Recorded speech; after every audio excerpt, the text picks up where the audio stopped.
want to join my name to Councilmember Jackson's remarks representing A-Leaf, the most international community in the city. There's lots of anxiety, and ICE was reported in A-Leaf not too long ago. So I am with you and with Houstonians in their anxiety.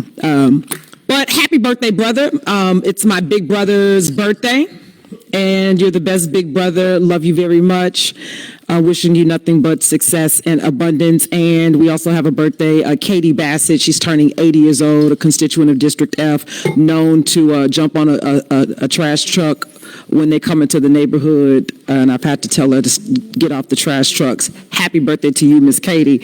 Today we'll be in A-Leaf ISD. My office is sponsoring 300 turkeys in response to the SNAP benefit interruptions. We have 150 that we're matching with A-Leaf ISD today at Crump Stadium. Those families have been pre-selected and identified, and even some employees that have some financial interruptions. And then on Friday, we're working with HISD, Emerson Elementary, for an additional 150 turkeys to support our families during the holiday season. Hopefully we can continue partnerships as we address growing food insecurity and limited wages, and just responding to layoffs happening in the economy.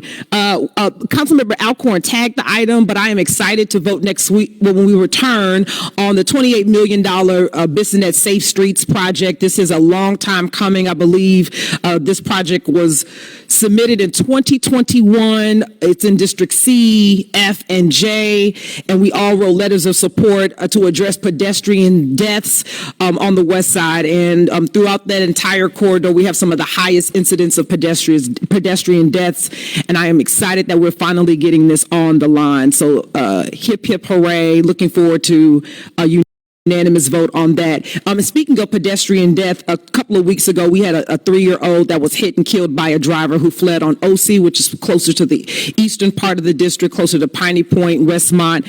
This comes shortly after a 13-year-old boy was hit by a truck after getting off the metro in September in A-Leaf. And so just want to underscore that public safety is also about mobility, and it's equally important that we access that footage from the LPR cameras. I've talked about the issue of LPR cameras having 55 funded by District F funds, and then our management districts have them, that hopefully the technology that we are investing in is helping us solve these crimes.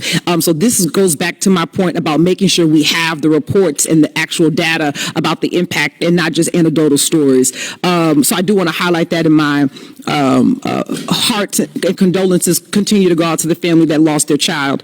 2 weeks ago, I was in D.C. As a guest of the U.S. Chamber of Commerce for their inaugural housing summit. Houston is on the main stage, particularly around our work around homelessness and housing affordability.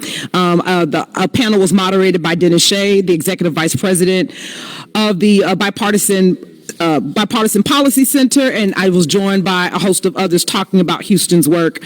On December 5th, I'm hosting a breakfast roundtable with stakeholders to talk about our homelessness efforts on the west side. We do not have a warm place to transfer individuals that are experiencing homelessness, and so we have a list of around 30 stakeholders, and we're going to co-create what our plan looks like on the west side. So when we will be in position in advance, if there's an opportunity for us to have some type of transitional living shelter or some type of facility for us to get individuals to navigation centers and long-term care, those invitations should go out later today. So I'm looking forward to the support and the feedback that we have around this conversation. And speaking of trash delays, we are fully aware of that, but I really want to tease out the fact that we are seeing an increased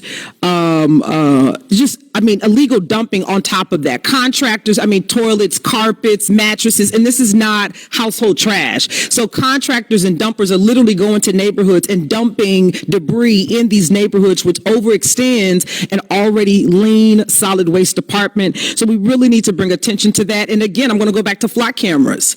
If we have cameras and footage in these communities, we should be picking up on the issues, who's doing this, and having reports and being able to track this, because this is routine.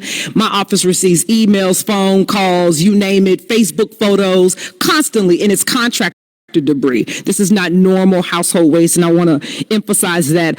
On Thursday, November 18th, The solid waste team will be at the the neighborhood center to talk about solid waste delays, but they are moving expeditiously on the west side to clear that, and I really want to shout them out and appreciate that. And October, although this announcement is late, the project is complete. We had two main projects on Richmond from Dunvale to Hillcroft. That was an $18 million concrete asphalt repair that is done. Amen. And then the Hillcroft project from Westheimer to West Park is complete, funded by Metro. We appreciate that. Received lots of thank you emails that have come to the community from there.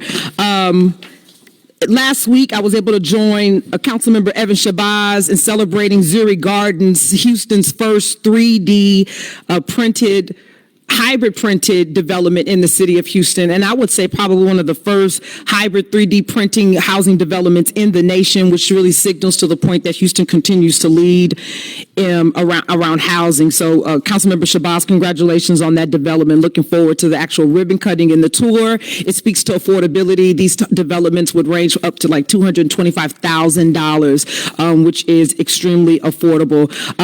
My office is always open for feedback and support, and we'll be in community all week. I'm wishing everyone a safe and healthy Thanksgiving. But during that time, if my office could be of any support, please reach out at districtf@houstontx.gov. Thank you. Very